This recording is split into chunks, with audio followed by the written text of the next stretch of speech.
In 2014, Malaysia Airlines Flight MH370 took off from Kuala Lumpur, heading to Beijing with 239 people on board. Everything seemed normal during the first minutes of flight. The aircraft, a Boeing 777, climbed smoothly into the night sky, sending routine communications to air traffic control. But less than an hour later, something unimaginable happened. MH370 vanished from civilian radar without sending any distress signal. The flight's transponder was manually turned off, and the plane changed its direction sharply. Military radar later showed the aircraft turning back across Malaysia, flying toward the Andaman Sea. No one knew why. No explanation, no warning, no message. It was as if the plane simply disappeared into the dark. Families waited for answers, but none came. This moment marked the beginning of one of the greatest aviation mysteries in human history, a disappearance that still haunts investigators and the world. Hours after MH370 vanished from radar, confusion spread across aviation authorities. Air traffic controllers in Malaysia believed the plane had entered Vietnamese airspace. Vietnam, however, reported that MH370 never arrived. Only then did officials realize the aircraft was missing. Search teams were immediately deployed, but the first hours brought no clues. Meanwhile, military radar playback revealed the plane's unexpected turn across the Malay Peninsula, a maneuver suggesting someone was controlling the aircraft. This discovery raised countless theories: hijacking, mechanical failure, pilot action, or a catastrophic electrical issue. But none were confirmed. As dawn broke, ships and aircraft scanned the waters below, hoping for debris, but the sea remained empty.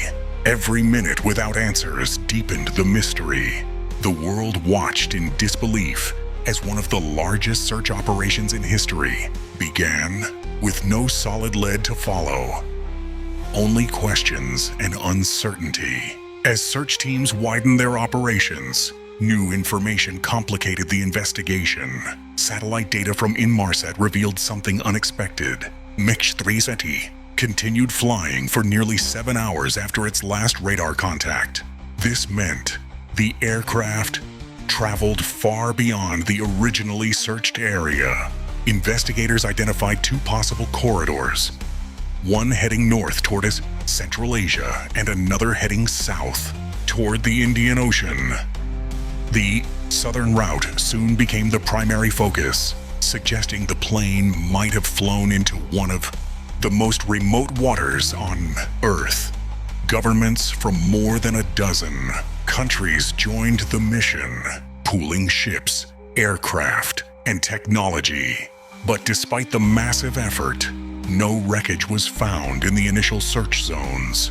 The mystery deepened further when officials confirmed that the plane's transponders were manually turned off. Someone inside the cockpit had taken deliberate action, but who and why remained the biggest unanswered question. As investigators examined the satellite data more closely, another critical discovery emerged.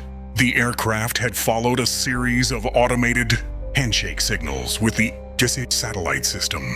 These signals indicated altitude changes, suggesting MH370 may have climbed and descended multiple times during its final hours. Some analysts believed this pattern could have been caused by fuel, imbalance, or manual control in the cockpit. Others speculated a sudden loss of cabin pressure might have incapacitated everyone on board, leaving the aircraft to fly on autopilot until fuel exhaustion. Meanwhile, families of passengers grew increasingly desperate as days turned into weeks without any confirmed debris. International pressure mounted on Malaysian authorities, who were criticized for slow communication and conflicting information. Despite the controversies, search teams pushed forward, expanding their operations deeper into the remote Indian Ocean, a region nearly impossible to scan completely due to its unforgiving depth and violent waves.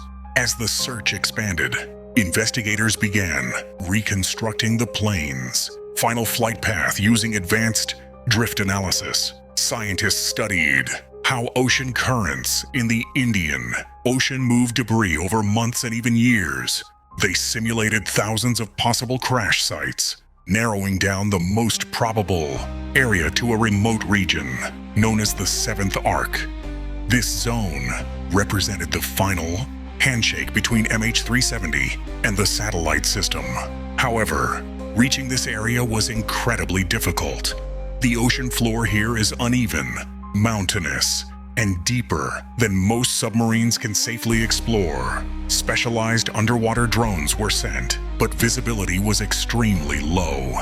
Meanwhile, countries involved in the search faced rising costs, and political tensions grew as families demanded transparency. Despite everything, teams refused to give up, driven by the belief that even one piece of wreckage could finally reveal what happened during those final hours of MH370's mysterious disappearance. As investigators refined their models, attention turned to several confirmed debris pieces discovered along the coasts of Africa and nearby islands. The most notable was a flaperon found on Réunion Island in 2015. Experts confirmed it belonged to MH370, proving that the plane indeed crashed into the Indian Ocean. This discovery strengthened the drift analysis models scientists had been working on. Additional fragments, interior panels, wing pieces, and cabin components were later found in Mozambique, Tanzania, and Madagascar. Yet none of them revealed the plane's core mystery: why it disappeared. While these fragments confirmed the crash, they offered no insight into the flight's final moments. Still, every piece was meticulously analyzed. Some showed signs of ocean wear, while others appeared unusually intact. These contradictions further deepened the mystery, leaving experts to question whether the aircraft hit the water in a controlled or catastrophic manner. While debris findings brought partial answers, investigators still face the most critical question: how did a modern aircraft with advanced tracking systems vanish so completely? Attention shifted toward satellite data recorded by Inmarsat. These handshake signals were the only communication MH370 made in its final hours. By analyzing the timing and frequency of these signals, experts created arcs showing the jet's possible paths over the Indian Ocean. The data suggested the aircraft continued flying for hours after losing contact with air traffic control. This raised chilling theories. Was the flight on autopilot until fuel exhaustion, or was someone deliberately controlling it? The satellite pings provided direction, but not altitude, speed, or the exact reason for deviation. Despite its limitations, the Inmarsat data became the backbone of the entire search operation and remains one of the most crucial clues in the case. As investigators dug deeper into the final satellite handshakes, one detail stood out as especially mysterious: the sudden change in frequency known as the BFO shift. This frequency change suggested the aircraft may have been descending rapidly during its final moments. Some analysts believed the decline indicated a controlled descent, while others argued it represented a high-speed crash caused by fuel exhaustion. The conflicting interpretations kept the case shrouded in uncertainty. Meanwhile, air traffic experts studied the autopilot patterns used on Boeing 777 aircraft. They found that a straight, southbound route into the Indian Ocean matched the type of flight path selected through the autopilot's simplest navigation mode. This revived the debate. Was the pilot incapacitated, or was someone deliberately flying the aircraft into one of the most remote areas on Earth? Despite numerous simulations, the final minutes of MH370 remained one of aviation's most troubling mysteries. As the investigation progressed, attention shifted to another puzzling clue: the unexplained power reconnection detected hours after the aircraft vanished. Analysts believed this power reboot came from one of the aircraft's communication systems briefly coming back online. But what triggered it? Some suggested it could happen if the plane experienced a temporary drop in electrical load, while others argued it pointed to manual intervention by someone still conscious in the cockpit. At the same time, oceanographers analyzed drift patterns from debris later found along the African coast. Their models confirmed that the wreckage likely originated from the southern Indian Ocean, supporting the theory of a remote crash site. Yet none of the recovered pieces could reveal the aircraft's final moments. Each new finding brought answers, but also more questions. And with no black box, no final transmission, and no witnesses, the mystery of MH370 only deepened. Despite years of analysis, the most haunting question remained: did the passengers know what was happening?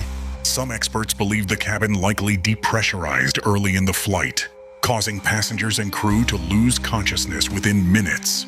If this theory is correct, most of the people on board may not have felt anything after the initial moments. However, another possibility raised even more chilling concerns: that at least some individuals may have remained conscious for a longer period. Investigators examined satellite pings and flight path data, noting several altitude changes that suggested manual control. These fluctuations could mean someone was awake, adjusting the aircraft's trajectory, but with no recordings, no survivors, and no final evidence. The truth remains locked away. What is certain is that MH370 did not simply vanish. Every movement the plane made was recorded by the sky itself. Piecing those clues together has become one of aviation's greatest challenges.